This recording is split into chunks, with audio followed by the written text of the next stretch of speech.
مولانا محمد وعلى آل سيدنا مولانا محمد ربنا ظلمنا أنفسنا وإن لم تغفر لنا وترحمنا لنكونن من الخاسرين أي الله تعالى চট্টগ্রাম সমাজ কল্যাণ পরিষদ কর্তৃক আয়োজিত 5 দিন ব্যাপী তাফসীরুল কোরআন মাহফিল 26তম বর্ষ উদযাপন উপলক্ষে আয়োজিত আজকের এই প্রথম দিনে হাজার হাজার মুসলমান নরনারী নিয়ে তোমার দরবারে কয়েকবার দরুদ শরীফ পড়ে হাত তুলেছি। মেহেরবানি করে দরুদ সালাম টুকুন নবী পাক সাল্লাল্লাহু আলাইহি ওয়াসাল্লামের রূহ মুবারকে পৌঁছায় দাও। तमाम পৃথিবীর মাটির নিচে যত মুমিন মুমিনাত শুয়ে আছেন তাদের আরওয়ার পরে সওয়াব পৌঁছায় দাও রব্বুল আলামিন। 5 দিন ব্যাপী এই মাহফিলের আল্লাহ তাআলা ইন্তজামের দায়িত্ব তোমার কুদরতি ভাবে তুমি নিয়ে নাও রব্বুল আলামিন। বাংলাদেশের চতুর্দিক থেকে হাজার হাজার মুসলমানেরা লাখো জনতা মাহফিলে আসার জন্য প্রস্তুতি নিয়েছে, আসতেছেন, এসে গেছেন। তাদের সকলের যাতায়াত আল্লাহ তুমি আসান করে দিও। আয় আল্লাহ তাআলা এই মাহফিলকে তুমি বরকতপূর্ণ করো, কিয়ামত পর্যন্ত এই মাহফিলকে আল্লাহ তুমি চালু রাখো। আমাদের মালিক, আমাদের মনিব আল্লাহ সুবহানাহু ওয়া তাআলার প্রশংসা করে নিলাম এবং এই মুহূর্তে স্মরণ করছি এই মাহফিলের শুরুতে সেই মিউনিসিপ্যাল হাই স্কুল ময়দান চট্টগ্রাম, সেখান থেকে যাত্রা শুরু হয়েছিল,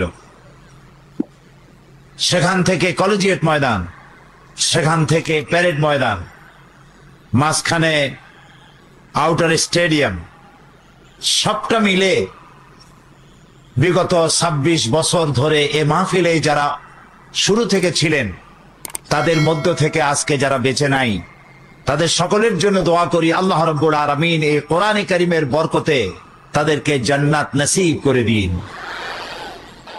এই মাহফিলে যারা সাহায্য করেছিলেন তাদের মধ্যে আজকে যারা বেঁচে নাই আল্লাহ তাদের প্রতিও রহম করুন। প্রিয় ভাই সব, কোরআনে কারীম সম্পর্কে বাইতুল শরীফের হযরত পীর সাহেব আপনাদের সামনে গুরুত্বপূর্ণ কথা বলেছেন, আলোচনা করেছেন। কোরআন হচ্ছে এক মহাসমুদ্র, এর আলোচনার কোনো শেষ নাই। 26 বছরে এখানে আমরা প্রতি বছর 5 দিন করে করে যে আলোচনা করলাম তা মহাসমুদ্রের মধ্যে এক ফোঁটা শিশির বিন্দু পড়লে যা হয় তাই। মহাসমুদ্রের মধ্যে এক ফোঁটা শিশির বিন্দু পড়লে যা হয় তাই হয়েছে। পৃথিবীতে যারাই তাফসীর লিখেছেন কোন মুফাসসির বলতে পারেননি যে আমি যা লিখেছি শেষ, আর দরকার নাই, এবং কেউ একথাও বলতে পারেননি যে আমি যা বলেছি তাফসীর করেছি আর প্রয়োজন হবে না। এরকম কেউ কি লিখতে বা বলতে পেরেছেন? পারেননি। কারণ হলো কোরআনে কারীম হচ্ছে এক মহাবিশ্বের মহাবিশ্ব, এর থেকে বিস্ময়কর কিতাব পৃথিবীতে আর নাই। সুবহানাল্লাহ বলি। আল্লাহ রাব্বুল আলামিন কোরআনে কারীমে বলছেন قل لو كان البحر مدادا لكلمات ربي لنفد البحر قبل النبي। আপনি বলুন तमाम পৃথিবীর সমস্ত পানিগুলি যদি সমুদ্রের নদী নালার পানিগুলি যদি কালি হয়ে যায় আর তাই দিয়ে যদি আমার রবের কালেমার ব্যাখ্যা লেখা যদি শুরু হয়ে যায়, লিখতে লিখতে तमाम পৃথিবী যে কোরআন এসেছিল পৃথিবীতে একটি সমাজ বিপ্লব, একটি রাষ্ট্রীয় বিপ্লব ঘটাবার জন্য, যে এই কোরআন যেদিন নাজিল হলো সেদিন থেকে আরবের মেষ পালক রাখালগুলো এই কোরআনের সংস্পর্শে এসে তারা পৃথিবীর শাসক হলেন, সেনাপতি হলেন। যারা কৃতদাস ছিল কৃতদাসগুলি বিচারপতি হলেন, রণবিজয়ী সেনাপতি হয়ে গেলেন। এই কোরআনের কারণে এমন একটা সমাজ বিপ্লব হলো যে চুরি, ডাকাতি, জেনা, ব্যভিচার, হত্যা, ধর্ষণ বন্ধ হয়ে গোটা পৃথিবীর বুকে সর্বশ্রেষ্ঠ একটি সোনালী যুগের অবতারণা ঘটল। এ কথা সত্য নয় কি প্রিয় ভাই? সব নবী করিম সাল্লাল্লাহু আলাইহি ওয়াসাল্লাম এই কোরআন দিয়েই একটি সমাজ তৈরি করেছিলেন, শোষণ মুক্ত সমাজ।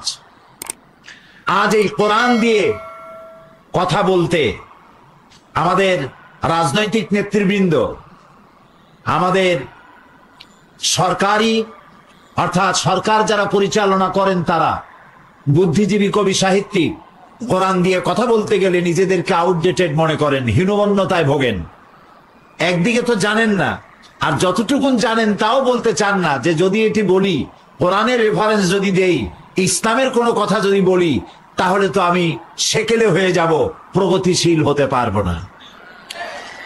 কিন্তু একই কথা যখন মালয়েশিয়ার কিংবদন্তি নায়ক, মালয়েশিয়ার আধুনিক মালয়েশিয়ার রূপকার ডক্টর মাহাথির মোহাম্মদ যখন বিশ্ববিদ্যালয়ের সমস্ত বিদগ্ধ সাহিত্যিক, সাংবাদিক, শিক্ষকদের সামনে যখন কোরআনের রেফারেন্স দিয়ে কথা বলেন, ইসলামের কথা বলে যখন গৌরব অর্জন করেন, তখন তার মর্যাদা মোটেই খাটো হয় না, বরং বিশ্ব বিবেক হিসেবে তিনি বিবেচিত হন। এর দ্বারা পৃথিবীর সব মুসলিম দেশের রাষ্ট্রপ্রধান, সরকার প্রধান, মুসলিম বুদ্ধিজীবী, মুসলিম কবি, সাহিত্যিক, তাদের মাহাথির মোহাম্মদের এই আদর্শের অনুসরণ করা উচিত। এতে মর্যাদা মোটেই কমে না, বরং মর্যাদা আল্লাহ বাড়ায় দেন। যারা কোরআনের সাথে থাকে আল্লাহ তাদেরকে হিরো বানান, আর কোরআনের সাথে যারা বেয়াদবি করে আল্লাহ হিরোদেরকে জিরো বানায় দেন। প্রিয় ভাই সব, কোরআন সম্পর্কে একটি কথা বিভিন্ন মসজিদের মধ্যে, মুসলমানদের মধ্যে, মুসল্লিদের মধ্যে মুসলমানেরা একটা কথা বলে বেড়ান। তারা বলেন কোরআন এটি হচ্ছে আলেমদের জন্য, আমরা বুঝবো না, আমরা সাধারণ মানুষ, আমরা বুঝবো না, বরং কোন বই কিতাব নিয়ে আমরা আলোচনা করি। কোরআন নিয়ে আলোচনা করা এটা মৌলবীদের কাজ, মাওলানাদের কাজ। এরকম কথা মসজিদে আপনারা কি শুনতে পান? শুনতে পান? এটি শুধু চট্টগ্রামে নয়, সারা বাংলাদেশে এবং বিভিন্ন জায়গায় মসজিদে মসজিদে এই কথাগুলি বলা হয়। এই কথাটি কি বলা ঠিক যে কোরআন আলেমরা ছাড়া কেউ বুঝবে না? এ কথা বলা কি ঠিক? কোরআন বোঝা তারা মনে করেন কঠিন, কিন্তু কোরআনের মালিক যিনি, কোরআনের মালিক কে? আল্লাহ তাআলা কি বলেন সেইটা আমাদের জানা দরকার। কোরআন বোঝা কঠিন না সহজ, এই কথাটি আল্লাহর কাছ থেকে জবাব জানা দরকার। আল্লাহ রাব্বুল আলামিন সওয়ালে মুকদ্দারের জবাব হিসেবে মানুষেরা প্রশ্ন করার আগে আল্লাহ রাব্বুল আলামিন সূরা কামারের মধ্যে একই প্রশ্নের জবাব 4 বার দিয়েছেন নিজেই। আল্লাহ বলেছেন ওয়ালাকাদ ইয়াসসারনাল কুরআনা লিযিকর ফাহাল মিন মুদ্দাকির। ওয়ালাকাদ ইয়াসসারনাল কুরআনা লিযিকর, কোরআন শরীফকে মুখস্থ করার জন্য, আইলিল হিফজ, মুখস্থ করার জন্য, বোঝার জন্য আমি আল্লাহ সহজ করে দিয়েছি। একটি সূরার মধ্যে 4 বার কথা আল্লাহ তাআলা বলেছেন কোরআন বোঝা আমি কি করেছি? বলেন সবাই, সহজ করেছি। এখন যদি মানুষেরা বলে, মুসলমানেরা বলে যে কোরআন বোঝা আমাদের জন্য কঠিন, মৌলবীরা, মাওলানা সাহেবরা বুঝবেন। এই কথাটিকে আমরা একটি শয়তানের ওয়াসওয়াসা ছাড়া আর কিছুই বলতে পারি না। শয়তানের সব থেকে বড় ওয়াসওয়াসা কোরআন বুঝতে না দেওয়া। কোরআন যদি মানুষ বোঝে তাহলে ডানে বাই আর চলতে পারবে না। ধর্মের নামে যারা ব্যবসা করে সেই ব্যবসা খান খান হয়ে যাবে, ব্যবসা আর টিকবে না। এই জন্য শয়তান চায় কোরআন থেকে মানুষদেরকে মাহরুম করার জন্য। এই জন্য মুসলমানদেরকে কোরআন বোঝার জন্য আসতে হবে, কোরআন যাতে করে মানুষ বুঝতে পারে সেই চেষ্টা করতে হবে। সমাজ কল্যাণ পরিষদকে আমরা আন্তরিকভাবে মোবারকবাদ জানাই। এই কোরআনকে মানুষকে বুঝাবার জন্য তারা বিগত 26টি বছর প্রাণান্ত প্রচেষ্টা করে যাচ্ছে। আল্লাহ তাআলা তাদের এই প্রচেষ্টা যেন কবুল করেন। আমরা বলি আমিন, সবাই বলি আমিন। কোরআন যখন নাজিল হচ্ছিল আল্লাহর পক্ষ থেকে, তখন নবী করিম সাল্লাল্লাহু আলাইহি ওয়াসাল্লাম এটিকে মুখস্থ করতেছিলেন এবং সাহাবায়ে কেরামদেরকে বলেছেন তোমরা এটি লেখো। তারা এটা হাড্ডির উপরে লিখতেন, তারা এটি পাথরের উপরে লিখতেন, তারা গাছের উপরে লিখতেন। এবার রমজান মোবারকে যখন আমি মক্কা শরীফে মদিনা শরীফে ছিলাম, তো মদিনা শরীফে ওখানে মসজিদে নববীর ভিতরে একটা মিউজিয়াম আছে, এটা আমার আগে জানা ছিল না। এই মিউজিয়ামের ডাইরেক্টর তিনি গত 2 বছর ধরে চেষ্টা করছিলেন আমার সঙ্গে দেখা করার। ওখানে এক বাঙালি কাজ করে, তিনি আমাকে এই খবরটা দিলেন। এবার আমি মদিনা শরীফে যাওয়ার পরে আবার তারা আমার খোঁজ নিলেন এবং দেখা করতে চাইলেন। আমি জোহরের নামাজ পড়ে দেখতে গেলাম, সেইখানে দোতলায় উঠলাম, এরপরে মিউজিয়ামে গেলাম। ডাইরেক্টর সাহেব তিনি আমাকে নিয়ে ভেতরে, তিনি এই চট্টগ্রামের ক্যাসেট দেখা উনি আমার জন্য মহব্বত পোষণ করেছেন। তারপরে তিনি নিয়ে গেলেন, সেখানে গিয়ে দেখলাম কোরআন শরীফের সেই পুরানা লেখাগুলি, সাহাবায়ে কেরামদের হাতের লেখা কোরআন শরীফ, হযরত ওসমান রাদিয়াল্লাহু তাআলা আনহুর হাতের লেখা কোরআন শরীফ। সেই পাতার উপরে চুমা খাইলাম। জের জবর তো নাই, নক্তাও নাই, নক্তা ছাড়া কোরআন শরীফ কিভাবে, আর হাতের লেখা এত সুন্দর যা চিন্তা করা যাবে না, এত সুন্দর। এটা কি হাতের লেখা না টাইপ, বোঝার কোনো উপায় নাই। হযরত হাসান রাদিয়াল্লাহু তাআলা আনহুর হাতের লেখা কোরআন শরীফ, গাছের কাঠের উপরে লেখা, পাথরের উপরে লেখা, বিভিন্ন জায়গায় সেই যুগের তৈরি করা কাগজের উপরে লেখা এই কোরআন শরীফগুলি সেখানে সংরক্ষিত করা আছে। আমি একটা কপি চাইলাম, তারা ফটো করে আমাকে কপি দিয়ে দিল, আমি নিয়ে এসেছি সেটা। অবশ্য আপনাদেরকে দেখাইতে আনতে পারিনি, আনতে বলে ভালো হইতো। তো এই কোরআনে কারীম এইভাবে তখন সংরক্ষিত হতো, আর নবী করিম সাল্লাল্লাহু আলাইহি ওয়াসাল্লাম এটাকে মুখস্থ করতে চেষ্টা করতেন, যাতে তিনি একটি আয়াতও ভুলে না যান। এজন্য পেরেশান হয়ে হযরত জিবরাইলের সাথে পড়তেন। কিন্তু আল্লাহ তাআলা তার এই মাহবুবের কষ্ট পছন্দ করলেন না। আল্লাহ রাব্বুল আলামিন বলেন, লা তুহাররিক লিসানাকা লিতা'জালা বিহি, ও নবী কোরআনে কারীমকে মুখস্থ করার জন্য আপনার জিহ্বাকে এত নাড়াচাড়া করার কোনো প্রয়োজন নাই। আমার জিবরাইল যখন আপনার প্রতি কোরআন অবতীর্ণ করে, আমার জিবরাইলের সাথে একবার মাত্র আপনি তেলাওয়াত করবেন, আপনার সিনার ভিতরে গোটা কোরআন শরীফ মুখস্থ করায় দেওয়ার মালিক আমি আল্লাহ। আমি আপনাকে তেলাওয়াতের ক্ষমতা দেব, আপনি তেলাওয়াত করতে পারবেন, আপনি এটাকে মুখস্থ করতে পারবেন, আপনি এটা পড়ে পড়িয়া মানুষকে বুঝাইতে পারবেন।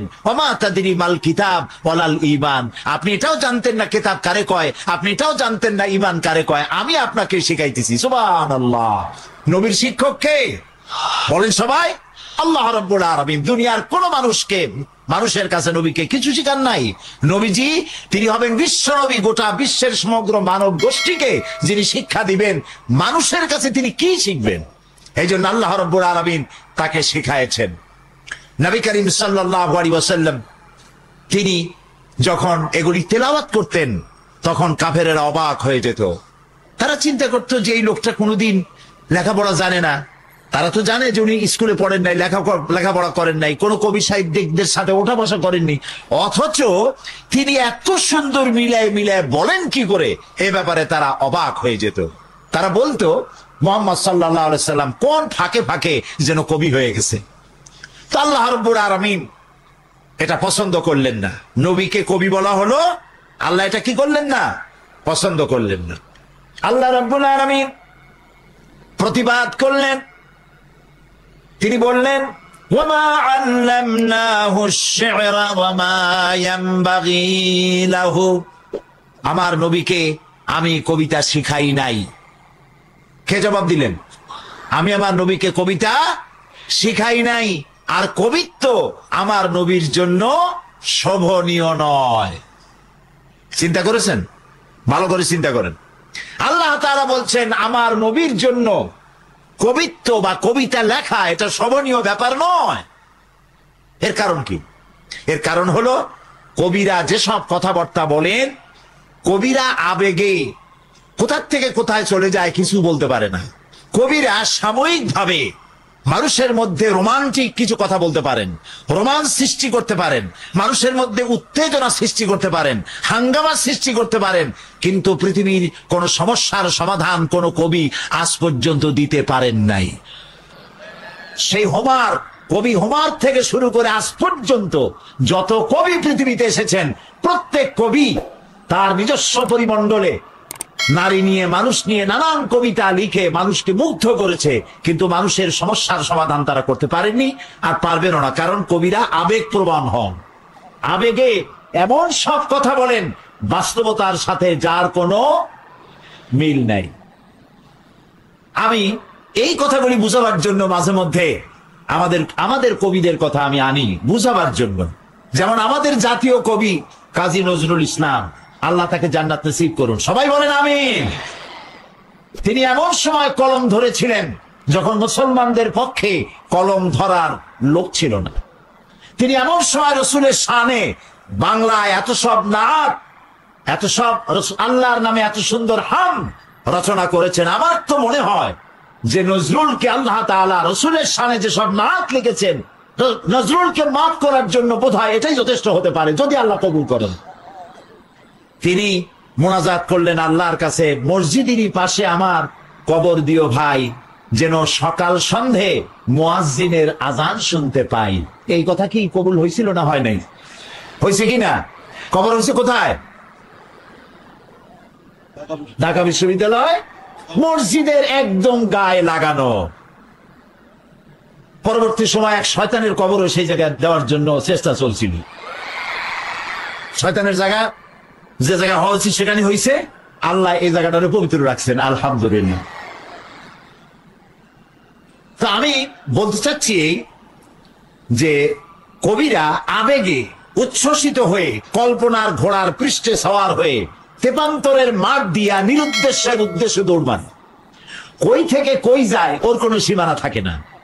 যেমন কাজী নজরুল ইসলাম তার এক প্রিয়তমাকে লক্ষ্য করে লিখেছেন, মোর প্রিয়া হবে এসো রানী, দেব খোপায় তারার ফুল।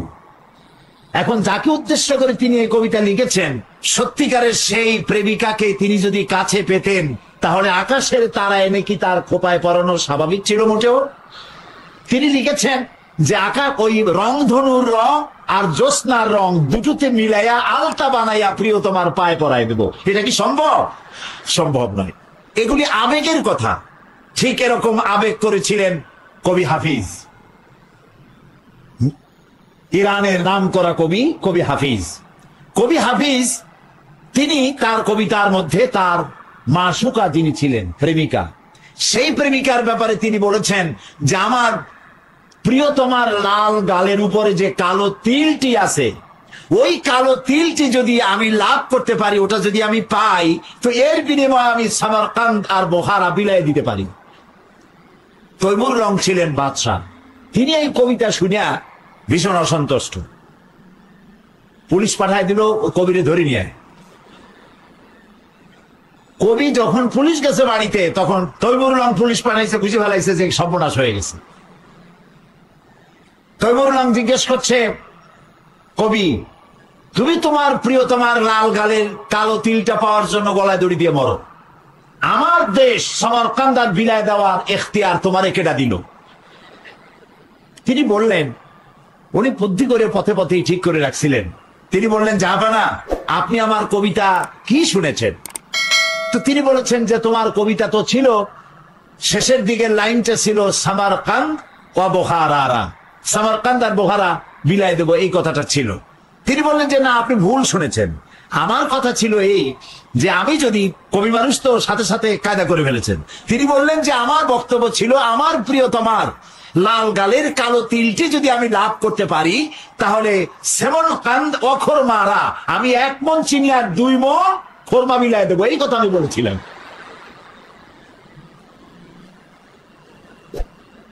এর দ্বারা এই দুইজন কবি দুইটি কথা উল্লেখ করলাম, আরো কবিদের বহু কথা আছে, তাহলে তো কবিত্ব নিয়ে আলোচনা করতে হবে কোরআন থুইয়া। তা আমি বলতেছিলাম এই যে আল্লাহ তাআলা বলছেন, ওমা আল্লামনাহু শি'রা ওমা ইয়ানবাগি লাহু, আমি আমার নবীকে কবিতা শিখাই নাই, আর কবিত্ব আমার নবীর জন্য শোভনীয় নয়। নবী যদি আবেগ প্রবণ হন, তাহলে ইনসাফ করতে পারবেন না, জাস্টিস করতে পারবেন না। এই জন্য নবীকে আমি কবিতা শিখাই নাই, তাকে আবেগ প্রবণ আমি বানাই নেই। সুবহানাল্লাহি ওয়া বিহামদিহি। আবেগকে নিয়ন্ত্রণ করার ক্ষমতা নবীকে দেওয়া হয়েছে। তো নবী করিম সাল্লাল্লাহু আলাইহি ওয়াসাল্লামের কাছে কোরআন নাজিল হচ্ছিল, তিনি এগুলি তেলাওয়াত করে মানুষকে শোনাচ্ছিলেন। আল্লাহ তাআলা এই জন্যই তাকে পাঠাইছিলেন ইয়াতুলু আলাইহিম, তিনি তেলাওয়াত ওয়ায়ুযাক্কিহিম, আর মানুষকে তিনি কোরআনে কারীম দিয়ে পরিশুদ্ধ করবেন, তাদেরকে হিকমত শিক্ষা দিবেন, তাজকিয়া করবেন। এই জন্য কোরআন নাজিল হয়েছিল। প্রিয় ভাই সব, আমরা যে কোরআন দেখতে পাই, এই কোরআন কোন তাবিজ তদবিরের কিতাব হিসাবে নাজিল হয় নাই, এ কথা এই মঞ্চ থেকে বারবার আমরা উল্লেখ করেছি। নিশ্চয়ই মনে আছে আপনাদের। তাবিজ এবং তদবিরের জন্য কোরআন আসে নাই। কোরআন এসেছে একটি সমাজ বিপ্লব করার জন্য, যা পৃথিবীর মানুষকে সুখ, শান্তি, সমৃদ্ধি দিয়ে এই পৃথিবীতে তাদেরকে শান্তি দিবে এবং কিয়ামতের দিন তাদেরকে জাহান্নাম থেকে মুক্ত করে দেবে। এজন্য কোরআন নাজিল হয়েছিল। সেই জন্য আমি ইচ্ছে করেছি আপনাদের সামনে আলোচনা করব যে মুসলমান হওয়ার জন্য সব থেকে জরুরি কি জিনিস, সেই জিনিসগুলি সম্পর্কে, সেই গুণাবলী সম্পর্কে আলোচনা করতে চাই বিমাশিয়াতিল্লাহ তাআলা, যদি আল্লাহ তাআলা দয়া করে তৌফিক দেন। আপনারা দোয়া করেন যেন এই মজলিসের জন্য যত লোক আসতেছে সবার জন্য হেদায়েতের কারণ হয়ে দাঁড়ায়।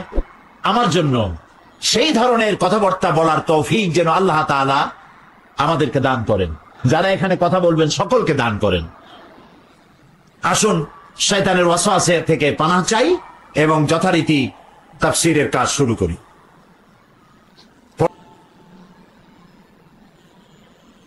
বিতাড়িত মারদুদ, শয়তানের ওয়াসওয়াসা থেকে আল্লাহর কাছে পানাহ চাই।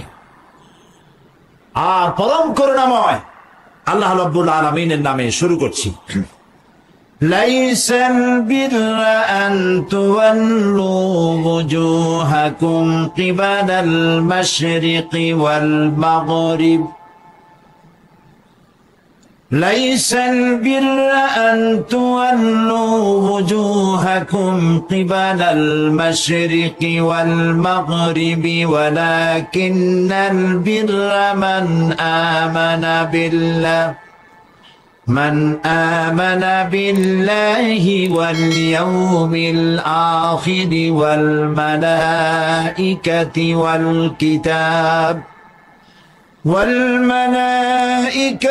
والكتاب والنبيين وآتى المال على حبه ذوي القربى واليتامى والمساكين وابن السبيل والسائلين وفي الرقاب وأقام الصلاة وآتى الزكاة والموفون بعهدهم إذا عاهدوا والصابرين في البأساء والضراء وحين البأس أولئك الذين صدقوا وأولئك هم المتقون صدق الله العظيم। সূরা বাকারা 177 নম্বর আয়াত, একটি লম্বা আয়াত। আল্লাহ রাব্বুল আলামিন বলছেন, লাইসাল বিররা আন তুওয়াল্লু ওয়ুজুহাকুম কিবালাল মাশরিকি ওয়াল মাগরিব।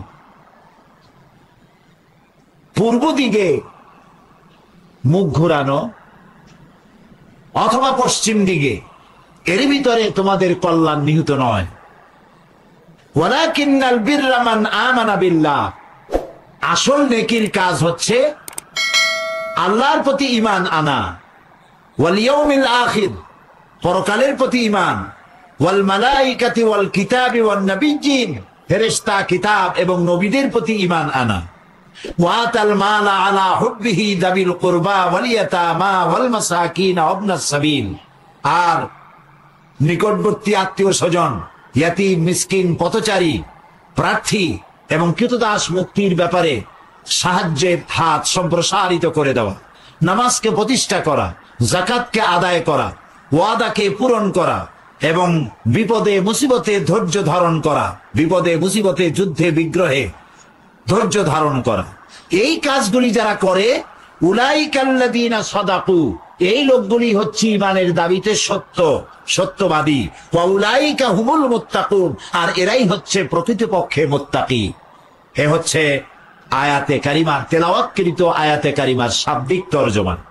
এখন আমরা এখানে 10টি শর্ত লাগানো হয়েছে প্রকৃত নেকির কাজ পূর্ণবান ইমানে কামেল হওয়ার জন্য। আল্লাহ তাআলা এখানে 10টি শর্ত আরোপ করেছেন, 10টি বৈশিষ্ট্যের কথা বলেছেন। কটি বৈশিষ্ট্য? এই 10টি বৈশিষ্ট্য সম্পর্কে আমরা আলোচনা করব ইনশাআল্লাহ। বলি ইনশাআল্লাহ। প্রিয় ভাই সব, ইসলামে সব থেকে বেশি গুরুত্বপূর্ণ জিনিস কোনটি? যদি প্রশ্ন করা হয় যে ইসলামের মধ্যে সব থেকে গুরুত্বপূর্ণ জিনিস কোনটি, তাহলে তার জবাব কি হবে? তার জবাব হবে ঈমান। সব থেকে গুরুত্বপূর্ণ যে জিনিসটি তার নাম হলো ঈমান। তার নাম কি? ঈমান। প্রকৃতপক্ষে আল্লাহ রাব্বুল আলামিন যে কোরআন নাজিল করেছেন, এই কোরআনের আহ্বানের মূল প্রতিপাদ্য, কোরআনের মূল মেসেজ, কোরআনের মূল বক্তব্য হচ্ছে ঈমান। কোরআন তার ধারক বাহক সম্পর্কে যে কথা বলেছেন তাও বলা হয়েছে। কি সেটা শুনুন। আল্লাহ রাব্বুল আলামিন বলেন, রব্বানা ইন্নানা সামি'না মুনাদিয়ান ইউনাদি লিল ঈমানি আন আমিনু বিরাব্বিকুম ফাআমান্না। তোমাদের রব নিশ্চয়ই এমন একজন আহ্বায়ককে তোমাদের সামনে পাঠিয়েছেন। রব্বানা ইন্নানা সামি'না মুনাদিয়ান ইউনাদি লিল ঈমান। আমাদের রব নিশ্চয়ই আমরা এমন একজন আহ্বানকারী দাওয়াত পেয়েছি যিনি আমাদেরকে আহ্বান করেন ঈমানের দিকে। নবী করিম সাল্লাল্লাহু আলাইহি ওয়াসাল্লাম সহ পৃথিবীতে যত নবী এসেছেন সমস্ত নবীরা তারা দাওয়াত দিয়েছেন কিসের ব্যাপারে বলুন তো? সকলেই ঈমানের দিকে দাওয়াত দিয়েছেন, বিশ্বাসের প্রতি দাওয়াত দিয়েছেন। কোরআনে হাকিম একটি সুস্পষ্ট সীমারেখা দিয়ে এই পৃথিবীর মানুষকে দুটি শ্রেণীতে ভাগ করে দিয়েছেন। একদিকে ঈমান আর একদিকে কুফর, একদিকে কাফের আর একদিকে মুমিন। এটা সরাসরি দুটি ভাগ করে দিয়েছেন। ঈমানের দাবিদার যারা, ঈমান পোষণকারীরা, তারা হলো সত্যাশ্রয়ী, তারা হকপন্থী, তারা নূরের সম্পদে সমৃদ্ধ, তার জন্য রয়েছে হেদায়েতের রাস্তা উন্মুক্ত। আল্লাহ রাব্বুল আলামিন বলেন, মাসালুল ফারিকাইনি কাল আ'মা ওয়াল আসাম্মি ওয়াল বাসীরি ওয়াস সামিঈ হাল ইয়াস্তাবিয়ানি মাসালান আফালা তাযাক্কারুন। আল্লাহ তাআলা বলছেন যে এই দুটো শ্রেণীর লোকদের দৃষ্টান্ত তোমাদের সামনে পেশ করা হলো। এরূপ যেমন একটি লোক তো অন্ধ, আরেকটি লোক পথ দেখতে পায়, চোখ আছে। এই দুটি লোক তো এক হতে পারে না। সুতরাং যারা কাফের তারা হলো অন্ধ, যারা ঈমানদার তারা হলো চক্ষুষ্মান। আর ঈমান আর কুফরি দুটোকে পৃথক করে দেখানো হয়েছে। আল্লাহ তাআলা বলেছেন, লা ইকরাহা ফিদ-দীন কাদ তাবায়্যানা আর-রুশদু মিনাল গাই। অর্থাৎ ইসলামে দ্বীনের ব্যাপারে কোনো জোর জবরদস্তি নাই। হেদায়েতের পথ কুফরি থেকে, গোমরাহি থেকে সম্পূর্ণভাবে পৃথক করে দেখানো হয়েছে। কুফরি আর হেদায়েত দুটো ভিন্ন পথে আল্লাহ পাক মানুষকে দেখিয়ে দিয়েছেন, এটা কুফরি আর এটা হলো হেদায়েতের পথ। আল্লাহ রাব্বুল আলামিন দুটি রাস্তা করেছেন, একটা হচ্ছে আসহাবুল ইয়ামিন আর একটা হলো আসহাবুশ শিমাল। একটা ডানপন্থী আর একটা বামপন্থী। বামপন্থী যত আছে পৃথিবীতে, এই বামপন্থীদের নেতা হচ্ছে শয়তান। বামপন্থীদের নেতাকে বলেন শয়তান। আমাদের দেশে মুসলমানদের সন্তান, মুসলমান নামধারী, তারা দাবি করে বাম দল। আছেন এরকম? বলেন না, আছে কিনা? যারা নিজেদেরকে বামপন্থী বলে দাবি করে এরা হলো আসহাবুল শিমাল, বামপন্থী। আর বামপন্থীদের নেতা হচ্ছে শয়তান। শয়তান এদেরকে নেতৃত্ব দিয়ে নিয়ে যাবে জাহান্নামের মধ্যে। বলেন নাউজুবিল্লাহ। আর সমস্ত ডানপন্থীদের নেতা হচ্ছেন আল্লাহর নবীরা। ডানপন্থীদের নেতৃত্ব দিয়ে আল্লাহ রাব্বুল আলামিন এদেরকে নবীর সাথে জান্নাতে পৌঁছায় দেবেন। সুবহানাল্লাহ। এই জন্য দুটি রাস্তা আলাদা করে দেখানো হয়েছে। আল্লাহ রাব্বুল আলামিন বলেন, فمن يكفر بالطاغوت ويؤمن بالله فقد استمسك بالعروة الوثقى لا انفصام لها والله سميع عليم فمن يكفر بالطاغوت যে ব্যক্তি তাগুতকে অস্বীকার করবে ওয়া ইউমিন বিল্লাহ আর আল্লাহর প্রতি ঈমান আনবে সে ব্যক্তি এমন শক্ত রজ্জু ধারণ করলো যা কখনো ছিঁড়ে যাবে না। সুবহানাল্লাহ। সুতরাং মুসলমানদের যে কাজটি করতে হবে, সর্বপ্রথম তাগুতকে বর্জন করতে হবে আর আল্লাহ রশিকে মজবুত ভাবে ধারণ করতে হবে, আল্লাহর প্রতি ঈমান আনতে হবে, তাগুতকে বর্জন করতে হবে। যত নবী পৃথিবীতে এসেছেন আল্লাহ রাব্বুল আলামিন বলছেন وَلَقَدْ بَعَثْنَا فِي كُلِّ أُمَّةٍ رَسُولًا أَنِ اعْبُدُوا اللَّهَ وَاجْتَنِبُوا الطَّاغُوتَ এই পৃথিবীতে প্রত্যেক জাতির জন্য আমি নবী প্রেরণ করেছি আর নবীদের দাওয়াত ছিল এরকম, এক আল্লাহর দাসত্ব করবে, গোলামি করবে আর তাগুতকে বর্জন করবে।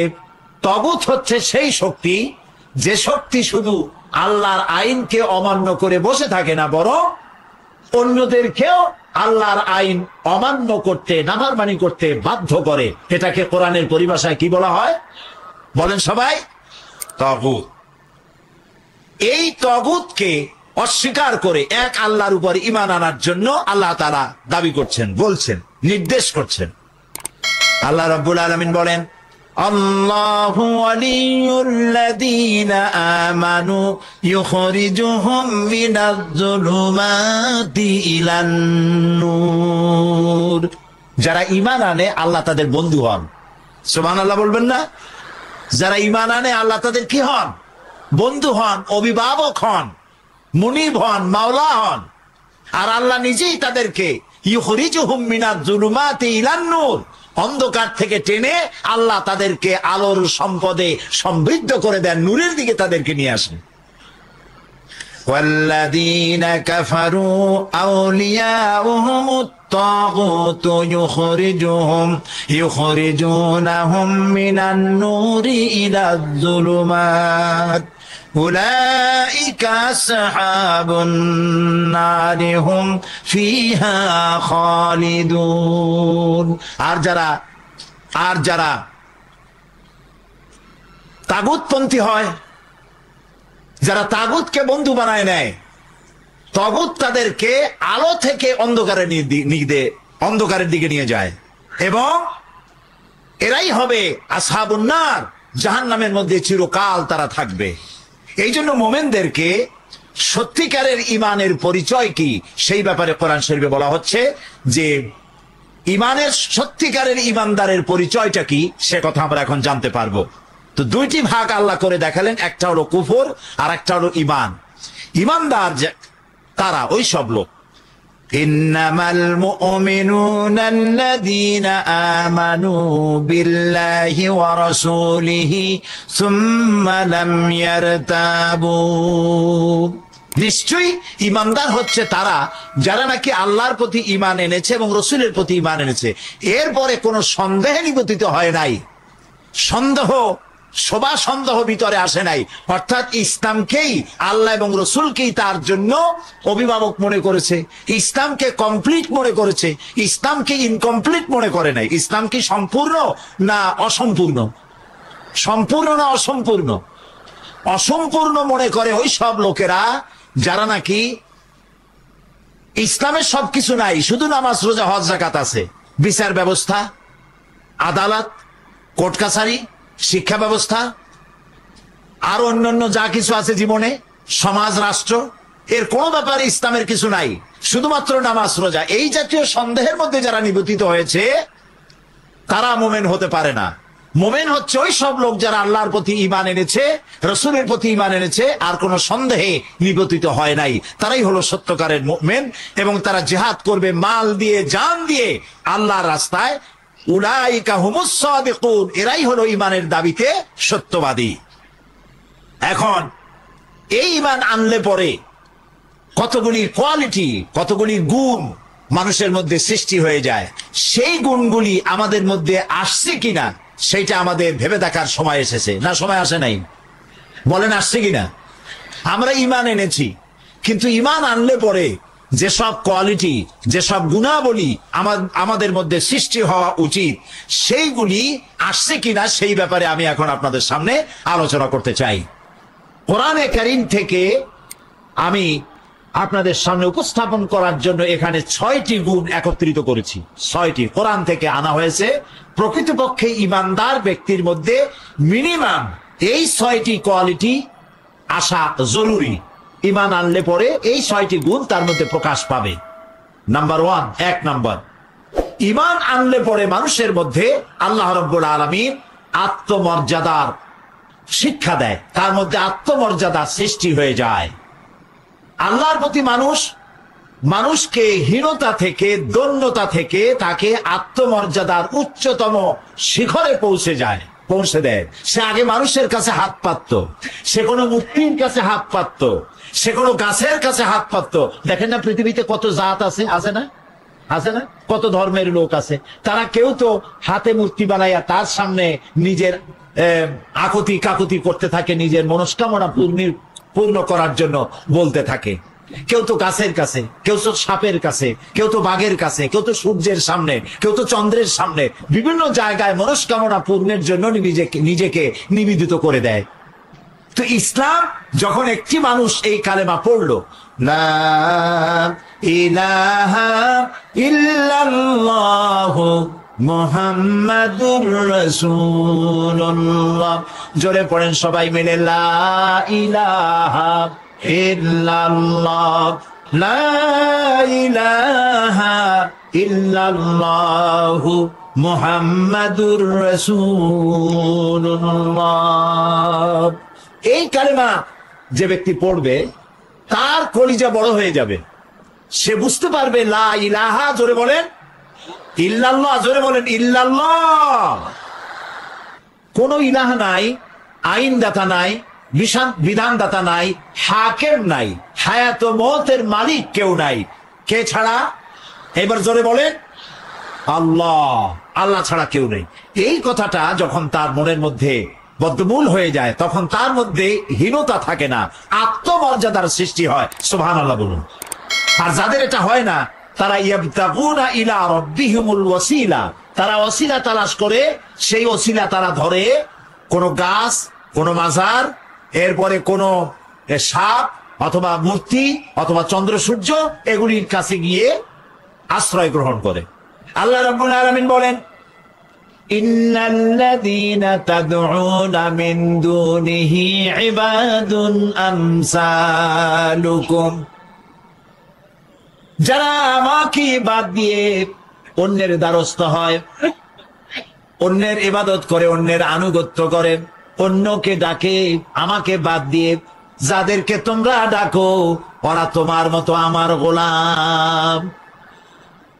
সূর্যের কাছে হাত পেতেছো, ওটা তো আমার গোলাম। সূর্য কার গোলাম? সূর্য কার হুকুমে ওঠে আর অস্তমিত হয়? কার হুকুমে? সমুদ্রের জোয়ার ভাটা হয় কার হুকুমে? রাত আর দিনের পরিবর্তন হয় কার হুকুমে? সবকিছু আল্লাহ রাব্বুল আলামিনের। সুতরাং তুমি নিজে ফকির, আর এক ফকিরের সামনে গিয়ে হাত পাতলে তোমাকে সে কি দিবে? কিছুই দিতে পারবে না। এই যে আল্লাহ তাআলা কোরআন শরীফে এত সুন্দর করে বলেছেন, নবী ওদের বলেন, ওরা যেগুলির সামনে মাথা নত করে, এগুলি, এই পাথরের মূর্তিগুলি, এগুলি কি একটা মাছিও বানাইতে পারে? বলেন আপনারা, একটা মাছিও বানাইতে পারে না। এমন কি এই মূর্তিগুলির সামনে যত খাবার রাখা হয় হাদিয়া হিসাবে, এই খাবারগুলি যদি মাছিতে উড়াই নিয়ে যায়, খাবারগুলো কার জন্য দেওয়া হয়েছিল? ওদের খোদার জন্য, ওদের খোদার জন্য দেওয়া হয়েছিল। এগুলি মাছিতে খাইয়া উড়ে চলে গেল, সাথে এতগুলি হাত, একটা আঙ্গুল যেরকম টোকা দিয়ে একটা মাছি উড়াই দিতে পারে না। এই যখন দুরবস্থা, নিজেকে বিপদ থেকে বাঁচাইতে পারে না, তো এই যখন দুরবস্থা, সে তোমার উপকার কেমনে করবে? কোরআন শরীফে কথা বারবার বলা হয়েছে যে একমাত্র লা ইস্তাতিউনা লাহুম নাসরান, এরা তোমাদের কোনো সাহায্য করতে পারবে না। আল্লাহ তাআলা পরিষ্কার করে বলে কোন সাহায্য তোমাদের ওরা করতে পারবে না, যেখানে আল্লাহ ছাড়া যেখানে হাত পাতবা সাহায্য করতে পারবে না। তবে এটার একটা অর্থ আছে, সে ব্যাখ্যাটাও বুঝতে হবে। আপনি যদি হাত পাতেন 1 কেজি চিনির জন্য, 1 কেজি পেঁয়াজের জন্য, 10,000 টাকার জন্য, ওইটা তো দিতে পারবে, আর এটা চাওয়াও না জায়েজ না। কিন্তু যে সাহায্য আল্লাহর পক্ষ থেকে আসবে, গায়েব থেকে মদত আসবে, সেইটা পৃথিবীতে কেউ দিতে পারবে না আল্লাহ ছাড়া। যেমন সন্তান প্রয়োজন, বিয়ে করেছেন সন্তান হয় না, দিতে পারবে কে? চিল্লায় বলেন সবাই, কে দিতে পারবেন? আপনার ব্যবসায় উন্নতি হয় না, এই ব্যবসায় উন্নতি কে দিতে পারেন? মামলা মোকদ্দমায় আপনি মাজলুম হচ্ছেন, আপনাকে সাহায্য করতে পারবেন কে? রোগ হয়েছে, রোগ মুক্ত করতে পারবেন কে? এই কথাগুলি কোরআন বারবার স্মরণ করাইছে যে গায়েব থেকে যে মদত আসবে, সেই মদতটা কারো কাছে চাওয়া যাবে না আল্লাহ ছাড়া। কার কাছে চাইতে হবে? দেখেন, আমাদের জাতির পিতা, বলেন নামটা কি? ইব্রাহিম আলাইহিস সালাম। আল্লাহর পয়গম্বর হযরত ইব্রাহিম আলাইহিস সালাম, তিনি আল্লাহ রাব্বুল আলামিনের ব্যাপারে যে কথাগুলি বলেছেন, রব্বুল আলামিন ওই কথাগুলি কোরআনে কারীমের ভিতরে চিরন্তন করে দিয়ে আমাদের হেদায়েতের রাস্তা পরিষ্কার করে দিয়েছেন। তিনি বলেছেন, আমি যখন ক্ষুধার্ত হই, আমি যখন তৃষ্ণার্ত হই, কেউ আমাকে খাওয়ায় না, আমাকে আহার কেউ দিতে পারে না, তৃষ্ণার্ত হিসাবে পানি পান আমাকে কেউ করাইতে পারে না। আল্লাযী হুয়া ইউতঈমুনি ওয়া ইয়াসকিন, আমি যখন ক্ষুধার্ত হই আল্লাহ আমাকে পান করান, আমি যখন তৃষ্ণার্ত হই, ক্ষুধার্ত হলে তিনি খাওয়ান, তৃষ্ণার্ত হলে তিনি পান করান। ওয়াইদা মারিতু ফাহুয়া ইয়াশফিন, আর আমি যখন রোগাক্রান্ত হই আল্লাহ রাব্বুল আলামিন আমাকে রোগ মুক্ত করে দেন। এই যে সাবমিশন, ডেডিকেশন, নিবেদিত হয়ে যাওয়া আল্লাহর জন্য, খালিসাতান লিল্লাহ, এই কলজাটা ইমানের দিক থেকে একদম পরিষ্কার করে ফেলে দিতে হবে। আল্লাহ যেন আমাদের তৌফিক দেন, বলেন আমিন। এই কলিজার মধ্যে সব থেকে বেশি মহব্বত হবে কার? সব থেকে বেশি ভয় হবে কার? আর আল্লাহর সাথে সব থেকে, এরপরে আল্লাহর পরে সব থেকে বেশি মহব্বত হবে কার? রাসূলের। বলেন কার? সুতরাং এই কথাগুলি কোরআন আমাদেরকে বারবার স্মরণ করে দিয়েছে। সাহায্য কারো কাছে পাবো না, গায়েব থেকে যে সমস্ত সাহায্য আসা দরকার তা কেবলমাত্র কে দিতে পারে? কারণ হচ্ছে আন্নাল কুওয়াতা লিল্লাহি জামিআ, সমস্ত ক্ষমতার উৎস কে? এই জন্য ওই রাজনৈতিক স্লোগান আপনারা কোনোদিন বিশ্বাস করবেন না, যে রাজনীতিবিদরা বলুক না কেন যে ক্ষমতার উৎস জনগণ। এটা আপনারা শুনছেন কিনা? ক্ষমতার উৎস জনগণ। আমি বলি ক্ষমতার উৎস এই আপনারা, এই জনগণেরা যাদের নাকে ময়লা, দাঁতে ময়লা, পেটের মধ্যে দুর্গন্ধ, আপনি সব ক্ষমতার উৎস। আরে কি ক্ষমতা! একটা সাপ দেখলে ভয়তে চিৎকার মেরে দৌড় মারেন, একটা বল্লা পিছনে ছুটলে দৌড়ে গিয়ে খালে পড়েন, বাঘ দেখলে তো কথাই নেই, বাঘের আওয়াজ শুনলেও নাড়ি বুড়ি পেঁচায় যায়, পেটের মধ্যে লুজ মোশন শুরু হয়ে যায়। এই যখন আপনার অবস্থা, আপনি হবেন ক্ষমতার উৎস, একটা কথা হইল। এবং আল্লাহ রাব্বুল আলামিনের কোরআনের সাথে এই কথাটি একদম কন্ট্রাডিক্টরি, এটি সাংঘর্ষিক। সকল ক্ষমতার উৎস জনগণের কথা বলা জায়েজ নাই, একথা বিশ্বাস করা হারাম, একথা বিশ্বাস করা কবিরা গুনাহ। সকল ক্ষমতার উৎস কেবলমাত্র কে? এক আঙ্গুল আকাশের দিকে উঁচু করে বলেন কে? আবারও বলেন আল্লাহ, আবারও বলেন আল্লাহ। আল্লাহু আকবার।